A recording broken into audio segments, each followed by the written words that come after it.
धार्मिक नसतो, जो माणूस धर्माचं पारायण करीत नाही, जो धर्माचा द्वेष करतो आणि जो धर्माला नावं ठेवतो, ते पराभवाचं पहिलं कारण.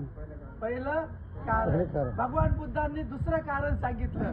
महेंद्र भाऊ, भगवान बुद्ध म्हणतात, जो सज्जनाचा द्वेष करतो, घरामध्ये शेजारी पाजारी वयोवृद्ध लोक असतात, त्यांना टोचून बोलतो, त्यांना कठोर बोलतो, पाणी मागितलं तर थांबा थोड्या वेळ, चहा मागितला तर बसा थोड्या, कायम तेच तेच तेच असं कठोर बोलतो. आणि रस्त्याने चालणाऱ्या लोकांना सुद्धा वयोवृद्ध ज्येष्ठ सज्जन व्यक्तीला नाव ठेवतो. तो सुद्धा पराभवाचं दुसरं कारण. पराभवाचं तिसरं कारण, जो मनुष्य आळशी आहे, जो 8 नंतर झोपेतून उठतो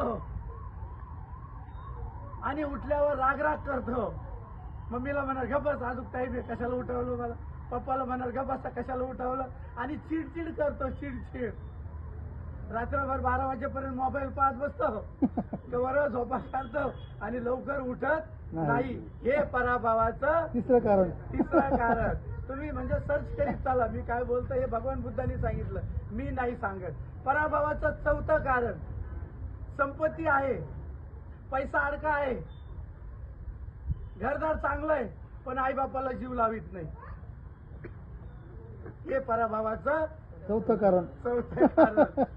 पैसा भरपूर आहे, पण आई बापा लांब नेऊन सोडले, शेतात नेऊन सोडले. स्वतंत्र घर, चांगलं आहे बंगला, आणि आई बापाला स्वतः एक कुडीसारखं घर बांधून दिलं आणि ते तिथं राहतात. हे सुद्धा पराभवाचं चौथं कारण भगवान बुद्ध सांगतात. पराभवाचं 5वं कारण, काय कारण आहे पराभवाचं 5वं कारण? म्हणते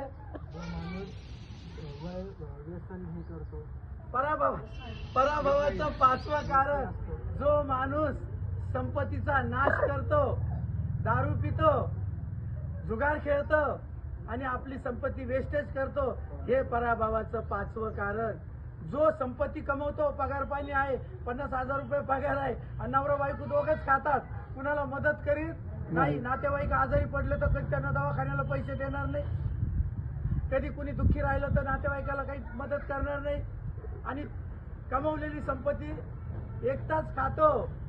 ते सुद्धा पराभवाचं 6वं कारण आहे. त्याचा सुद्धा एक दिवस पराभव होत असतो. म्हणून कधीही आपल्याला काही जर पगार पाणी वाढ झालं, चांगलं झालं, तर त्यातून दुसऱ्याला, नातेवाईकाला तरी आपण मदत केली पाहिजे. पराभवाचं त्यामध्ये अजून एक सांगितलं कारण, ज्या माणसाच्या खिशात पैसे आहे, लक्ष द्या, ज्या माणसाच्या खिशात पैसे आहे आणि त्याला एखाद्याने मागितलं मला उसने पैसे दे, आणि तो काय म्हणतो माझ्याजवळ नाही, पण त्याच्या खिशात पैसे असतात. हे सुद्धा पराभवाचं 6वं कारण आहे. बरेच लोक बा खिशात पैसे असतात, आपण म्हणलं थोडे पैसे द्या, उसने 100, नाही माझ्याकडे नाही वाटत. म्हणजे हे पराभवाचं 6वं कारण. पराभवाचं 7वं कारण, जो भिक्खू संघाचा अपमान करतो, भिक्खू संघाला नाव ठेवतो, या चिवराला दोष लावतो, या चिवराला चालता बोलता भंतीजी नसताना पाठीमागे त्यांचा अपमान करतो, हे सुद्धा पराभवाचं 7वं कारण.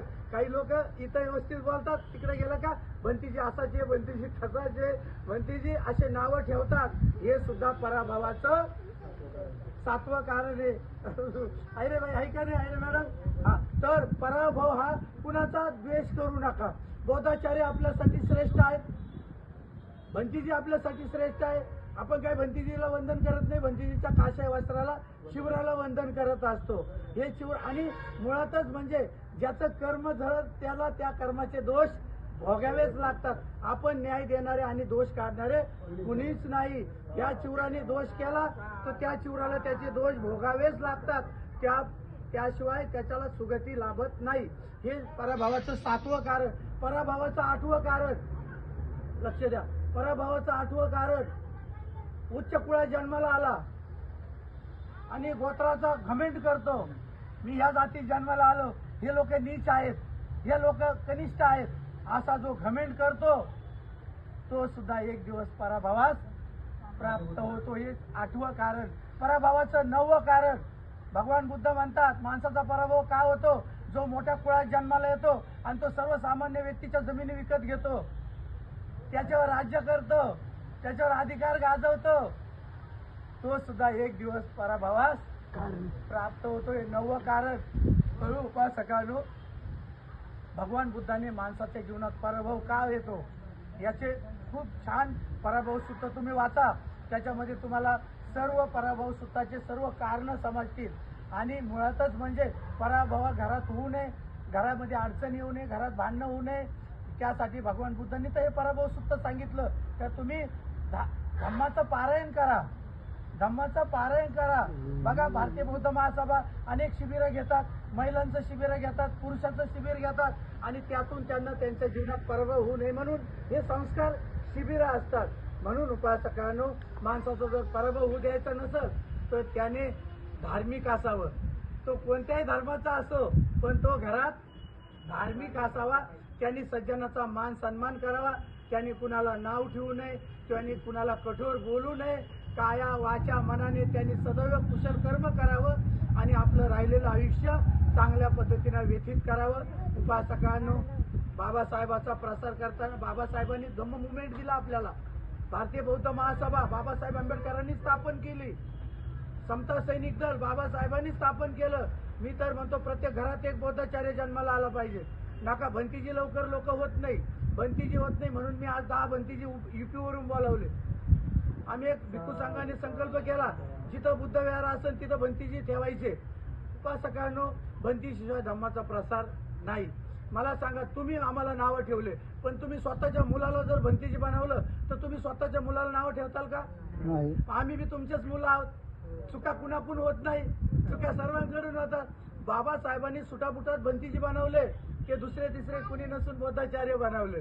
बाबासाहेबाला माहित होतं यांच्यावर बंधन आहे, पण बौद्धाचार्यावर बंधन राहणार नाही. म्हणून जिने गुरुजी सारखे आज आम्हाला आदर्श आहे. ते जिने गुरुजी आमचे आदर्श आहे. का ते कुठं गेले तर पहिलं याचना करून माईक आमच्या हातात देतात. काही बौद्धाचार्य आम्हाला, भंतीजी फक्त 25 घ्या, बाकीचं आम्ही घेतो. भंतीजी परित्राण घेऊ नका, भंतीजी हे करू नका. चिवरधारींना ज्यावेळेस तुम्ही मान देता, ज्यावेळेस बौद्धाचार्य होतो त्यावेळेस या चिवराला आपण स्वीकार करत असतो. आपण पुत्र होत असतो, चिवराचे बुद्धाचे पुत्र झालेला असतो.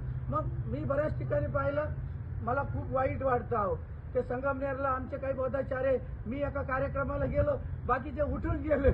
इतके वाईट वाटलं. बौद्धाचार्य उठून जाऊ शकतात का? ते संजय भालेराव वगैरे बरेच आमचे उपासक होते, रोकडे वगैरे. मी तिथंच गेलो, तो उपासक होता. माझी आई मरण, पूर्वाश्रमीची आई मरण पावली म्हणून ते आले होते, म्हणून मी त्यांच्या आईच्या कार्यक्रमाला गेलो आणि मला पाहिलं सगळे बौद्धाचार्य उठून निघून गेले. फक्त एक बौद्धाचार्य ती थांबला, भालेराव म्हणून, गौतम भालेराव.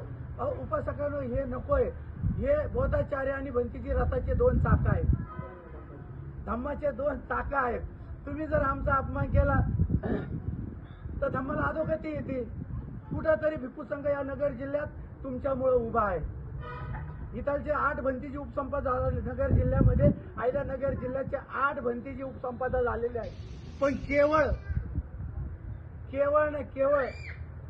काही कारणास्तव ते दुसरीकडे, पुण्याला राहतात 2, साताऱ्याला राहतात 2, मुंबईला राहतात 4 उपसंपदा झालेले भंतीजी जर नगर जिल्ह्यात आले आणि प्रत्येक तालुक्यात एका तालुक्यात एक भंतीजी राहिले तर बौद्धाचार्य त्यांच्या बरोबर काम करतील आणि धम्माचा रथ हा पुढे गेल्याशिवाय राहणार नाही. काय दोष देऊन उपयोग आहे? आम्ही काय काही संपत्ती घेऊन